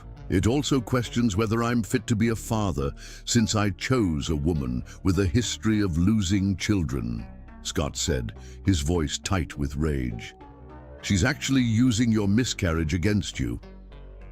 Julie set down her phone and walked to the window, her arms wrapped around herself. "Maybe she's right, Scott. Maybe I am just a replacement. Maybe what we have isn't real." Scott was beside her in an instant. "Don't you dare let her poison what we have. Julie, you know who you are. You know what our relationship is." "Do I?" Because reading this, seeing how she's twisting everything, it makes me wonder if I really did take advantage of your situation. "Stop." Scott turned Julie to face him. "Julie Candy, you saved my life and my daughter's life. You taught me how to be a father. You loved us when we were broken and helped us become whole. If that's taking advantage, then I hope you never stop." The blog post was shared widely on social media, generating dozens of comments from people who didn't know them but felt qualified to judge their relationship. Some comments were supportive, but others were cruel, questioning Julie's motives and suggesting that Scott was being manipulated. The worst came from someone who had clearly talked to Terrence. "I know this woman. She's unstable. She made up domestic violence claims against her ex-boyfriend, and now she's doing the same thing to this poor man's ex-wife. She's obviously desperate for a family and doesn't care who she hurts to get one." Julie read the comment and felt like she'd been punched in the stomach. "They're making me sound like a predator, Scott, like some crazy woman who steals other people's families. Then we tell our side of the story," Scott said firmly. "What do you mean?" "I mean, we stop being defensive and start being offensive. We tell people exactly what happened, exactly who you are, exactly what kind of family we've built together. 2. Days later, Scott posted a long message on his own social media accounts, along with photos of Julie and Lily together. Julie reading to Lily, Julie teaching her to clap her hands. Julie's face lit up with joy as Lily took her first steps just the week before. 6 months ago, Scott wrote, my ex-wife left our 4-month-old daughter and me with nothing but a note. I was lost, terrified, and completely unprepared to be a single parent. At 3 a.m., with a hungry baby and no formula, I knocked on a stranger's door. That stranger was Julie Candy, a pediatric nurse who had recently lost her own baby to domestic violence. Without hesitation, she fed my daughter and saved both our lives. Over the past 6 months, Julie has become more than just a caregiver. She's become the mother Lily needed and the partner I never knew I was looking for. She teaches Lily new things every day, soothes her when she's scared, and loves her with a fierceness that takes my breath away. Some people want to paint Julie as an opportunist who took advantage of my vulnerability. The truth is, Julie had nothing to gain from helping us. She has a good job, her own apartment, her own life. She chose to love us because that's who she is, someone who sees people in need and helps them. My ex-wife had 4 months to bond with our daughter and chose to leave instead. Julie has had 6 months to show Lily what unconditional love looks like, and she does it every single day. I'm proud to be marrying Julie Candy. I'm proud that Lily calls her Mama. And I'm proud of the family we've built together out of love, choice, and daily commitment to each other. If that makes me vulnerable or manipulated, then I'm grateful. For both, the post was shared hundreds of times within hours, generating an outpouring of support from friends, colleagues, and strangers who were moved by their story. The comment section filled with messages of encouragement and admiration for Julie, but it also generated backlash. Veronica's friends rallied to her defense, painting Scott as cruel and heartless for humiliating his ex-wife publicly. Some commenters accused him of airing dirty laundry and suggested that his willingness to discuss private matters proved he was unstable. I don't care what they say, Scott told Julie that evening as they read through the responses together. Let them judge us, let them twist our words. Anyone who matters can see the truth. Julie looked at him with wonder. You defended me publicly. You put our private life out there for everyone to judge, just to protect me. I'll do it 1,000 more times if I have to, Scott said fiercely. Julie, you're my family. You're Lily's family, and I will never let anyone make you question your worth or your place in our lives. As they prepared for the custody hearing that would determine their future, Scott and Julie faced each attack together, weathered each criticism as a team, and grew stronger in their conviction that what they had built was worth fighting for. The legal battle was just beginning, but they had something Veronica didn't, the unshakable certainty that they were fighting for the right thing. They were fighting for love, for family, for the child who called them Mama and Dada, and meant it with her whole heart, and that was a battle they intended to win. Chapter 9. Choosing Family. The courthouse was packed on the morning of the custody hearing. Scott and Julie sat with David, surrounded by supporters, Margaret Drew, Dr. Peterson from Lily's pediatric office, Nancy from next door, and Sarah from the hospital. Across the aisle, Veronica sat with her lawyer, looking composed in a conservative blue dress, her hair perfectly styled. She had lost weight, and there was something brittle about her composure. Judge Harrison, a woman in her 50s with intelligent eyes, reviewed the files with careful attention. This case involves a custody dispute between Veronica Drew and Scott Drew regarding their 11-month-old daughter, Lily Drew. Ms. Drew, you left your infant daughter in October and are now seeking full custody. Please explain your reasons. Veronica stood, her voice steady, but Scott could see her hands trembling slightly. Your Honor, I was suffering from severe postpartum depression following Lily's birth. I made the agonizing decision to seek treatment rather than risk harm to my daughter. I've since received extensive therapy and am now mentally stable and ready to provide the loving home Lily deserves. Ms. Drew, I've reviewed your social media activity during the period you claim to have been seeking treatment. Can you explain the numerous posts celebrating your freedom and new life during this time? Veronica's composure flickered. Your Honor, those posts were part of my therapy process. My counselor encouraged me to focus on positive thinking and self-care as part of my recovery. Judge Harrison made a note. Mr. Drew, please tell the court about your daughter's care since October. Scott stood, his voice clear and confident. Your Honor, Lily has thrived in my care with the assistance of Julie Candy, a pediatric nurse who has been providing childcare since shortly after my wife left. Lily is healthy, happy, and securely attached to both of us. She calls Julie Mama and has done so for months. And Ms. Candy is now your fiancée? Yes, Your Honor. Julie has been more than just a caregiver. She's been Lily's mother in every way that matters. Veronica's lawyer stood. Your Honor, we're deeply concerned about Mr. Drew's hasty engagement to someone who inserted herself into this family during a vulnerable time. Ms. Candy has no legal relationship to this child and no right to replace Lily's biological mother, David responded smoothly. Your Honor, Ms. Candy's relationship with this family began with a desperate father seeking help for a hungry infant. Her feelings for Mr. Drew and Lily developed naturally over months of providing excellent care. More importantly, Lily has formed a primary attachment to Ms. Candy, who has been her consistent caregiver. The judge nodded. I'd like to hear from the character witnesses. Over the next 2 hours, witness after witness testified to Scott and Julie's fitness as parents. Dr. Peterson described Lily's excellent health and clear attachment to both Scott and Julie.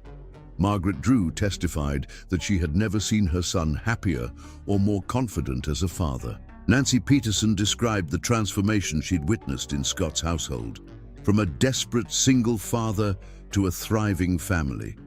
The most powerful testimony came from Sarah Mitchell from the hospital. Your Honor, I've worked with Julie Candy for 3 years. She's one of the most skilled pediatric nurses I've ever known, but more than that, she has an intuitive understanding of children's needs. When I heard she was caring for an infant whose mother had left, I wasn't surprised. It's exactly the kind of thing Julie would do. Veronica's case, by contrast, was thin.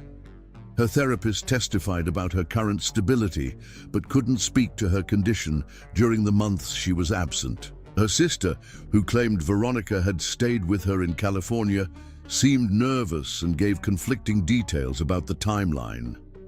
The most damaging moment came when Judge Harrison asked Veronica about her plans for childcare. I plan to be a full-time mother to Lily, Veronica said confidently. And how do you plan to support yourself and your daughter financially? You've been unemployed for 8 months. Veronica hesitated. I'm currently seeking employment, but my priority would be being present for Lily after missing so much of her early development. Ms. Drew, you have no current income, no permanent address, and no established support system. How exactly do you plan to provide stable care for an 11-month-old? I have family support. Your mother lives in Florida and is in poor health. Your sister works full-time and has 3 children of her own. Where would you and Lily live? Veronica's carefully constructed facade began to crumble. I would figure something out. I'm a mother. That has to count for something. When it came time for closing arguments, David's presentation was devastating in its simplicity. Your Honor, this case comes down to one question. What is in the best interest of Lily Drew? The evidence shows a child who has thrived in her father's care, who has formed secure attachments to both Scott Drew and Julie Candy, who is healthy, happy, and developing normally. David presented photo after photo of Lily with Scott and Julie, learning to crawl, taking first steps, laughing during bath time. In every image, Lily looked secure and joyful. Veronica Drew voluntarily abandoned her daughter and made no contact for 6 months. During that time, she celebrated her freedom on social media, while Scott Drew and Julie Candy built a loving home for Lily. Ms. Drew now returns with no income, no housing plan, asking this court to disrupt a child's secure attachment for her own convenience. Veronica's lawyer tried to argue that biological mothers deserved consideration, that postpartum depression was a serious condition, that Scott's engagement showed poor judgment. But the arguments felt weak against the overwhelming evidence of Lily's well-being. After a brief recess, Judge Harrison returned with her decision. This court's primary concern is the welfare of the child. The evidence shows clearly that Lily Drew has thrived in her father's care with Miss Candy's assistance. She is healthy, developing normally, and has formed secure attachments to both caregivers. Scott felt Julie's hand squeeze his tightly. Ms. Drew's abandonment of her daughter cannot be excused by unsubstantiated claims of mental health issues that she waited months to address. More importantly, disrupting this child's current stable environment would be traumatic and not in her best interests. Judge Harrison's voice grew firmer. Therefore, I'm granting sole physical and legal custody to Scott Drew. Ms. Drew will be granted supervised visitation for 2 hours every other Sunday, to be re-evaluated in 6 months based on her demonstration of stability and consistent involvement. In her daughter's life, Julie felt tears of relief streaming down her face. Scott pulled her close, both of them overwhelmed by the magnitude of what had just happened, but their celebration was interrupted by Veronica's breakdown. She collapsed in her chair, sobbing uncontrollably. "You can't do this. She's my daughter. She's my baby." "Ms. Drew," Judge Harrison said sternly, "you relinquished your right to call Lily your baby when you abandoned her. This court's job is to protect children, not to reward parents who abandon them." As they left the courthouse, Scott and Julie were surrounded by their supporters, everyone talking at once about the victory. But Julie found herself looking back at Veronica, who was still crying in her lawyer's arms. "I almost feel sorry for her," Julie said quietly to Scott. "She made her choices," Scott replied. "She chose to leave. She chose to stay away. She chose to celebrate her freedom instead of fighting for her family. We just chose differently." That evening, after their supporters had gone home and they'd called everyone who needed to know about the victory, Scott and Julie sat in their living room watching Lily play with her favorite stuffed elephant. The apartment was quiet except for Lily's happy babbling and the soft jazz music playing in the background. "We won," Julie said wonderingly. "She's really ours." "She was always ours," Scott replied. "Now it's just legal." As if hearing her name, Lily looked up from her toy and crawled over to them, pulling herself up on Scott's legs and reaching for Julie. "Mama, Dada," she said clearly, clapping her hands together. Julie lifted Lily onto her lap, and Scott wrapped his arms around both of them. They sat like that for a long moment, absorbing the reality that their family was secure, legal, permanent. "Julie," Scott said eventually, his voice soft with emotion. I know we've talked about marriage, about making this official. But today, sitting in that courtroom, listening to people talk about our family, I realized I don't want to wait anymore."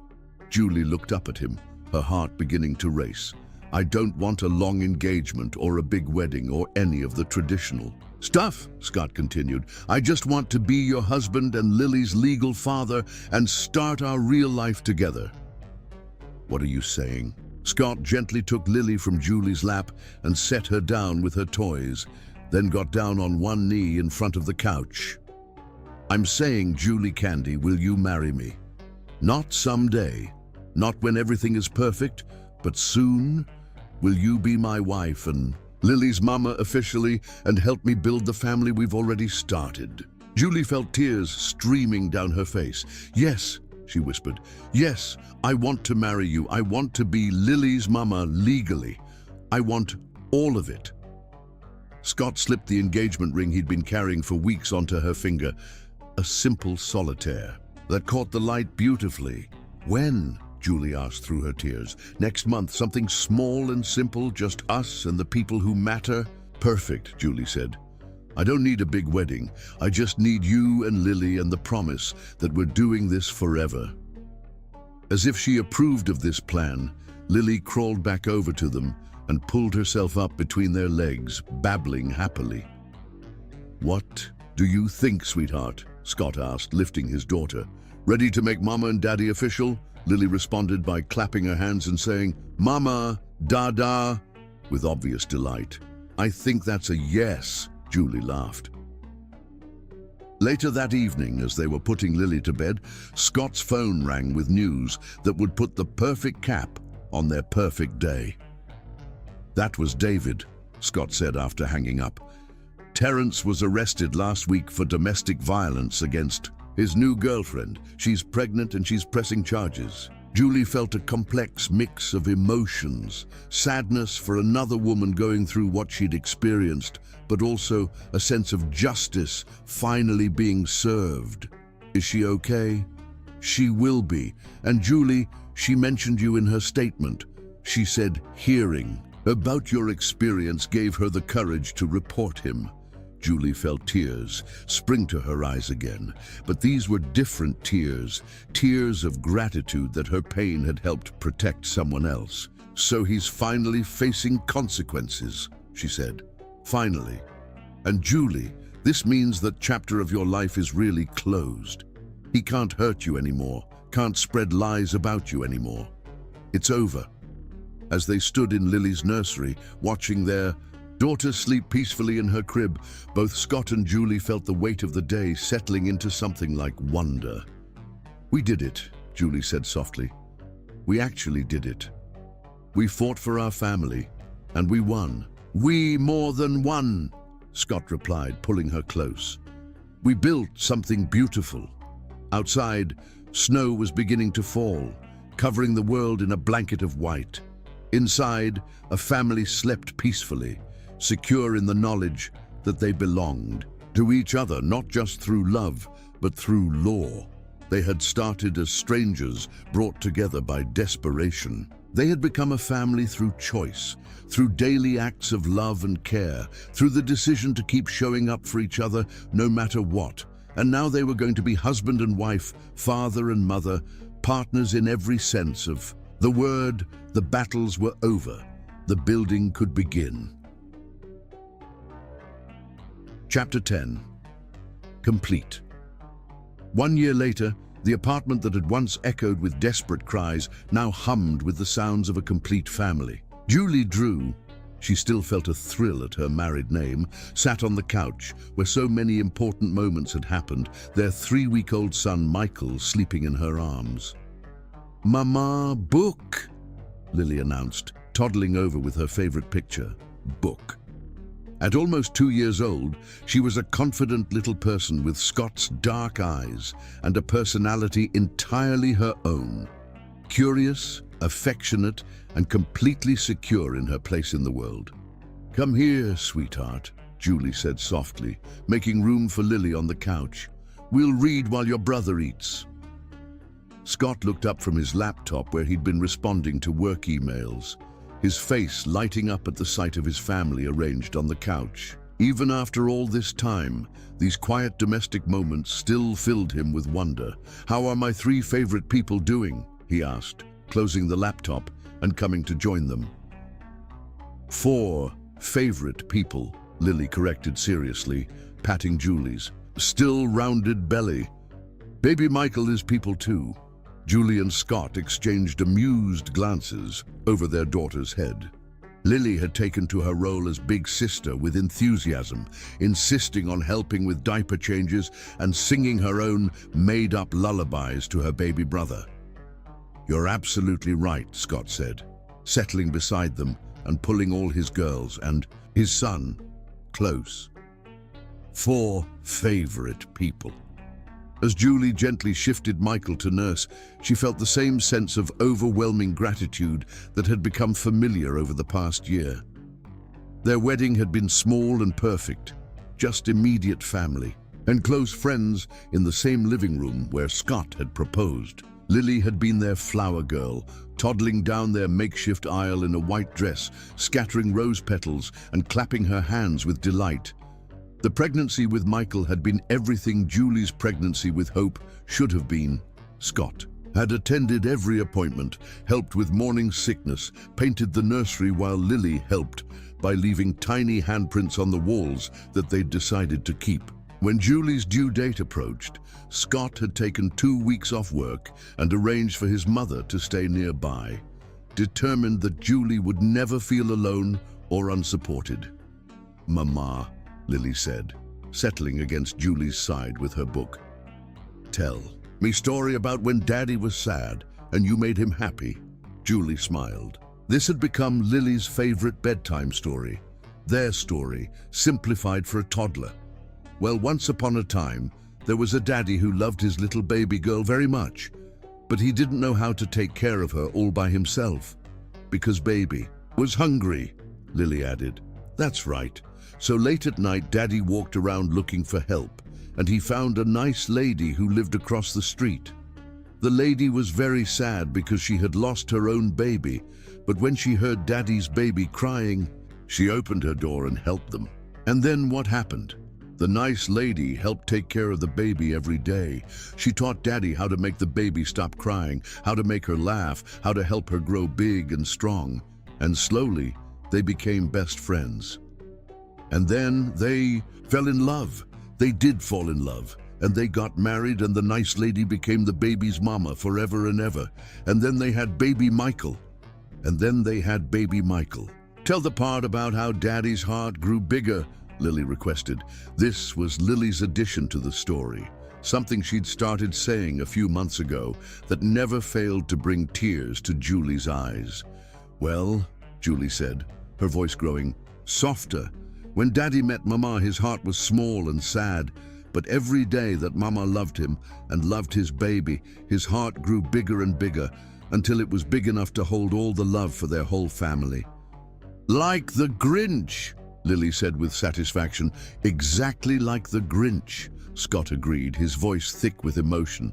As Lily settled into her book, occasionally pointing out pictures to baby Michael, who was now sleeping contentedly in Julie's arms, Scott found himself thinking about how different their lives could have been. "Do you ever think about it?" he asked Julie quietly. "About how we almost didn't find each other?" Julie looked at him, understanding immediately what he meant. "All the time. If Veronica had left just one day later, if you'd gone to a different store for formula, if I'd been working a day shift instead of nights, if you hadn't been brave enough to open your door to a stranger, if you hadn't been brave enough to ask for help." They sat in comfortable silence for a moment, both marveling at the chain of events that had led them here. "Sometimes I feel guilty," Julie admitted, "about being grateful that Veronica left, about being thankful that you were in such a desperate situation when we met." "I know what you mean," Scott said. "I feel guilty about being grateful that Terrence showed his true colors, about being glad that you were alone and grieving when I needed you most. But then I look at this," Julie gestured to their family arranged on the couch, "and I think maybe everything happened exactly the way it was supposed to." "Maybe we needed to be broken before we could fit together," Scott mused. "Maybe we needed to lose everything before we could appreciate what we found." Their philosophical conversation was interrupted by Lily announcing that she needed to use the potty, and the next few minutes were consumed with the practical realities of toddler. By the time they'd sorted that out and convinced Lily it was time for her nap, Michael was awake and ready for his afternoon feeding. As Julie settled into the rocking chair in what had been Lily's nursery and was now Michael's, Scott came to stand beside them, just as he had so many times during those early days when Julie had fed Lily. "Do you remember the first time you sat in this chair?" Scott asked, gently stroking Michael's dark hair. I remember thinking I'd never felt anything so right and so heartbreaking at the same time, Julie said. Holding Lily felt like holding the baby I'd lost and the future I didn't know I could have all at once. I remember thinking you were the most beautiful thing I'd ever seen. Not because of how you looked, but because of how you loved her immediately, completely, without asking for anything in return. Julie looked up at him with wonder. After all this time, after everything we've been through, you still look at me like that. Like what? Like I'm something miraculous. Scott leaned down to kiss her forehead. You are something miraculous. You're the woman who saved my life in every way a person can be saved. Scott, let me finish, he said gently. Julie, before I met you, I was existing but not really living. I was going through the motions of being a father without understanding what it really meant. You didn't just help me take care of Lily. You taught me how to love her properly, how to see her as a person instead of just a responsibility. Julie felt tears spring to her eyes. You did the same thing for me. You gave me a family when I thought I'd never have one. You looked at a broken woman who'd lost everything and saw someone worth loving. You weren't broken, Scott said firmly. You were hurt, but you weren't broken. And you proved that every day by choosing to love us even when it scared you. Michael finished nursing and fell asleep in Julie's arms, his tiny face peaceful and content. Julie looked down at her son, her biological child, but no more precious to her than the daughter sleeping in the next room who she'd chosen and who had chosen her. Sometimes I dream about hope, Julie said quietly. Not sad dreams anymore, but peaceful ones. I dream that she's watching over us, that she's happy we found each other. I think she would be happy, Scott said. I think she'd love knowing that her mama found a family to love, that her short life led to something beautiful. Michael finished nursing and fell asleep in Julie's arms, his tiny face peaceful and content. Julie looked down at her son, her biological child, but no more precious to her than the daughter sleeping in the next room who she'd chosen and who had chosen her. Sometimes I dream about hope, Julie said quietly. Not sad dreams anymore, but peaceful ones. I dream that she's watching over us, that she's happy we found each other. I think she would be happy, Scott said. I think she'd love knowing that her mama found a family to love, that her short life led to something beautiful.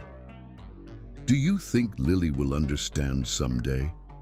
About Veronica, about how we really met? Scott considered this.